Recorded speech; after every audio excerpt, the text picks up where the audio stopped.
Bagaimana negara Indonesia mengatasi gerakan separatisme OPM? Organisasi Papua Merdeka atau yang disingkat OPM merupakan kelompok separatis dari Papua yang ingin membuat negara sendiri dan ingin berpisah dengan Negara Kesatuan Republik Indonesia. Dalam aksinya, simpatisan OPM di Papua menggunakan cara berpolitik dan cara kekerasan. Cara berpolitik OPM dengan mencari dukungan dari masyarakat setempat Papua dengan berbagai iming-iming sesuatu sehingga ada yang tertarik untuk bergabung. Dan tak hanya itu, OPM juga berpolitik di luar negeri supaya dapat dukungan dari dunia internasional. Aksi kekerasan dari OPM pun juga turut dilakukan dengan menggunakan senjata api atau yang biasa disebut KKB, kelompok kriminal bersenjata yang menyerang anggota polisi dan tentara dalam mengamankan Papua dari gerakan separatis. Gerakan KKB OPM ini menggunakan strategi bergerilya. Di hutan-hutan Papua tak jarang juga masyarakat setempat juga khawatir jika dijadikan sandera.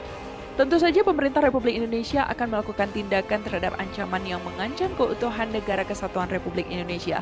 Berbagai cara dilakukan pemerintah Indonesia dalam mengatasi gerakan separatis OPM seperti pemulihan kondisi keamanan dan ketertiban serta menindak secara tegas para pelaku separatisme bersenjata yang melanggar hak-hak masyarakat sipil.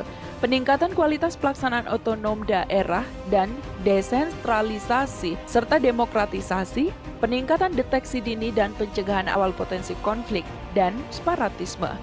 Peningkatan kesejahteraan masyarakat di daerah rawan konflik atau separatisme melalui perbaikan akses masyarakat lokal terhadap sumber daya ekonomi dan pemerataan pembangunan antar daerah, pelaksanaan pendidikan politik secara formal, informal, dialogis, serta melalui media massa dalam rangka menciptakan rasa saling percaya. Penerapan konsep penyelesaian konflik dalam damai, menyeluruh, dan bermartabat. Dalam cara penanganan ancaman separatisme, Indonesia juga cukup berhasil dengan cara tersebut. Seperti saat ada GAM, Gerakan Aceh Merdeka yang saat ini sudah kembali ke Negara Kesatuan Republik Indonesia. Semoga saja permasalahan OPM ini segera berakhir dan harapan untuk kembali ke Negara Kesatuan Republik Indonesia. Bentrok senjata pecah di Papua, pasukan Raider TNI tembak mati OPM. Waspada, KKB Papua Merdeka berani tantang TNI perang terbuka. Bentrok senjata dikabarkan pecah antara pihak militer dari prajurit Raider Tentara Nasional Indonesia atau TNI dengan kelompok separatis bersenjata OPM Papua di distrik Hitadipa, Kabupaten Intan Jaya. Keberadaan organisasi Papua Merdeka atau OPM dan kelompok kriminal bersenjata atau KKB Papua Merdeka memang seringkali meresahkan, baik dari segi teror, keamanan, maupun keutuhan bangsa. United Liberation Movement for West Papua atau ULMWP misalnya. OPM yang berbasis di luar negeri, pimpinan Beni Wenda ini pada Desember 2020 kemarin menyatakan mendeklarasikan pemerintah sendiri di Papua Barat dan menolak tunduk dengan Indonesia. Sedangkan di sisi lain, KKB Papua Merdeka bergerak di Papua untuk menuntut kemerdekaan dengan menggunakan senjata. Kelompok ini tidak segan untuk menjatuhkan korban jiwa, baik dari TNI dan Polri maupun dari masyarakat sipil. Benar terjadi kontak tembak dan 1 orang tewas di Hitadipa, kata Kepala Penerangan Komando Gabungan Wilayah Pertahanan atau Kobak Wilhan 3, Kolonel Igusti Yoman Suryastawa kepada FIFA Militer.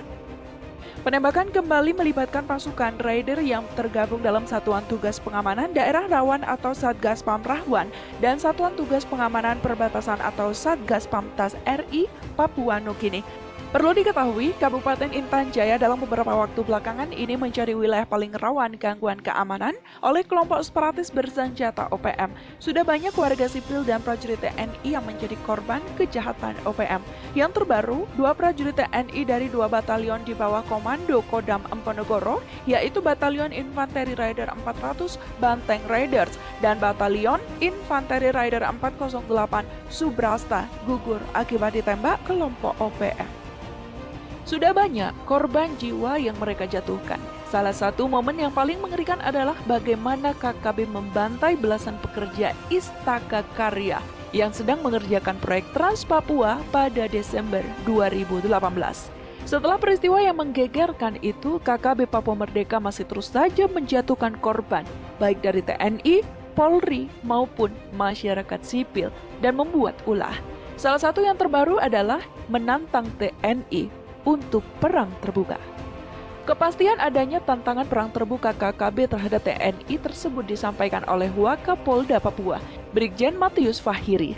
Tantangan perang terbuka tersebut muncul dalam selebaran yang beredar di Intan Jaya, Papua. Tantangan perang terbuka dari KKB tersebut adalah bentuk provokasi dan biasanya terjadi di saat eskalasi sedang tinggi. Memang membandingkan kekuatan TNI dan KKB Papua Merdeka adalah dua hal yang sangat jauh. Tetapi, keberadaan KKB di Papua juga tidak boleh diremehkan begitu saja. Harus diakui salah satu keunggulan dari KKB adalah lebih menguasai medan Papua. Senjata itu diperoleh dari rampasan di pos-pos TNI dari luar negeri dan juga dari dalam negeri. Salah satu bukti keganasan KKB Papua Merdeka adalah sepanjang Januari 2021 ini saja, mereka sedikitnya sudah menewaskan 3 prajurit TNI. Prajurit TNI yang gugur pertama oleh KKB pada tahun 2021 ini adalah Prada Agus Kurniawan. Dilansir Kompas.com, 11 Januari 2021, Prada Agus Kurniawan tewas pada saat kontak Batalion 400 dengan KKB di Distrik Tinggi Intan Jaya, Papua pada tanggal 10 Januari 2021. Akibat kontak tembak itu, Prada Agus Kurniawan terkena tembakan di punggung dan nyawanya tidak bisa diselamatkan. Prajurit TNI yang gugur oleh KKB selanjutnya adalah Pratu Roy Ferdianto dan Pratu Dedi Hamdani. Keduanya gugur setelah terjadi kontak tembak antara Batalion 400 dengan KKB di Titigi, Intan Jaya, Papua pada tanggal 22 Januari 2021. Kontak tembak sempat terjadi dari Jumat pagi sampai siang. Dilansir tribunnews.com, 24 Januari 2021.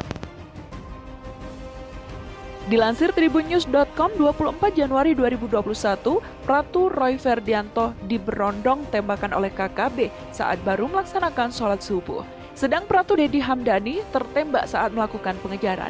Keduanya meninggal saat dievakuasi ke Timika menggunakan helikopter Karakal. Keberadaan KKB Papua Merdeka telah nyata-nyata membahayakan keamanan. Mereka tak segan untuk menjatuhkan korban jiwa baik masyarakat sipil maupun TNI Polri. Sudah banyak korban berjatuhan. Semoga pihak terkait dan pemerintah bisa segera mengambil langkah tepat untuk menyelesaikan hal ini. NKRI harga mati.